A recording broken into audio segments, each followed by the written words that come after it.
This is section 13.6, and this is just a brief continuation of the surface integral over a vector field formula. I had said at the end of the last video that if we have a function of x, y, and z, we'll have a slightly different equation that's a bit of a shortcut, similar to what we had in line integrals and surface integrals. And so in this case, I just want to show you where this formula comes from. All you need to do is memorize or have this on your note card. It's just a way to simplify the equation and just a little bit faster for us. So let's say that we have a function z equal to g of xy. So that means that our vector, which is vector r made up of x and y, would be x, y, and then some function of xy. And again, we're just using g just because of the formula. So then our partial derivatives, so if we have the partial with respect to x, we have 1, 0, and the partial of g with respect to x, and then we have for y, 0, 1, and the partial of g with respect to y. All right, so then if we were to take the cross product of these,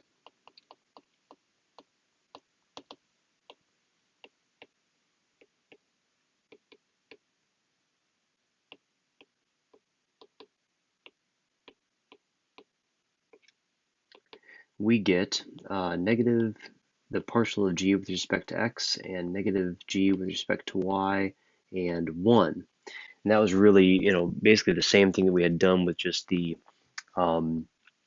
surface integral without the vector field stuff at the beginning of the section. But then in this case, what we're told to do is take the vector f and dot it with what we just got. So dot it with the cross product.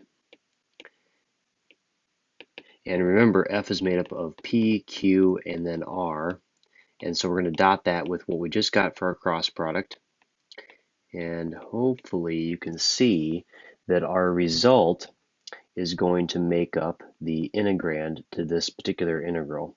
So what we get is p multiplied by negative g with respect to x, q times the derivative of g with respect to y, and it's negative again, and then r times 1. So again, that's where it comes from. Don't need to know where it comes from, but there it is, and then you just should memorize this equation.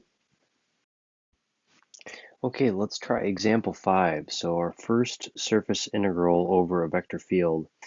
S is the cylinder with a radius of 3 and a height of 5, and it's given by this equation. And again, z is between 0 and 5. And then the vector the vector f is the vector field, 2x, 2y, 2z, and we want to find the integral of f over s, assuming that s is positively oriented with outward pointing normal vectors. Okay, so let's do this first. Let's go ahead and find a parameterized equation for our cylinder. We did one really similar to this earlier in the section where we used theta and z, and we got, in this case, the radius is 3. So we got 3 cosine theta and 3 sine theta, and z is going to be itself. And so then our partial derivatives will be negative 3 sine theta and 3 cosine theta and 0. And then for z, we get 0, 0, and 1. All right, then we're going to have to do the cross product between these two.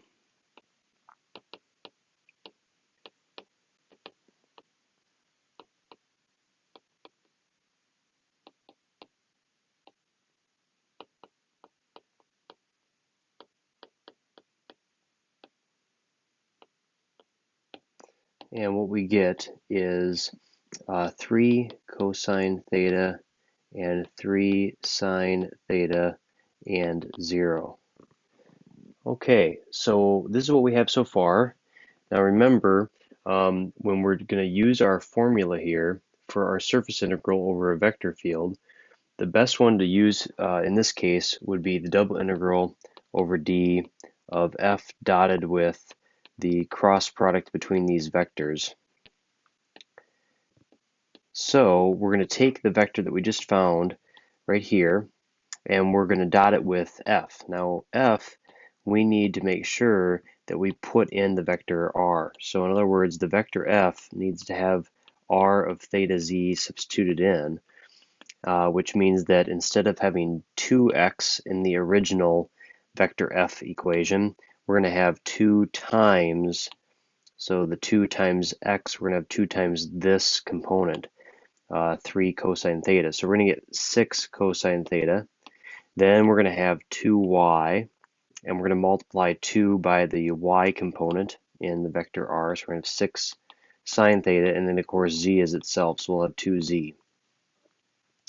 And then what we're going to do is take that vector that we just found for f now in terms of r, and we're going to dot it with what we got for our cross product. So 3 cosine theta and 3 sine theta, and then 0. And this gives us 18 cosine squared theta plus 18 sine squared theta, and then 0.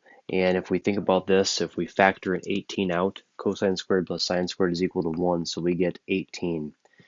So in the integral, the integrand right here is going to be 18.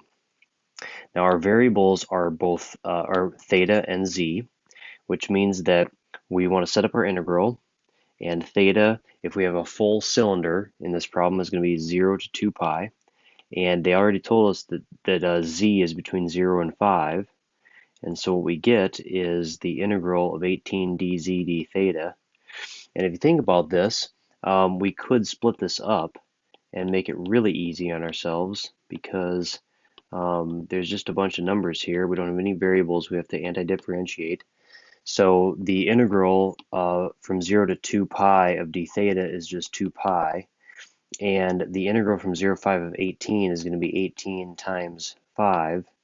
And so what we get is 180 pi. All right, in our next example, we will do another surface integral over a vector field.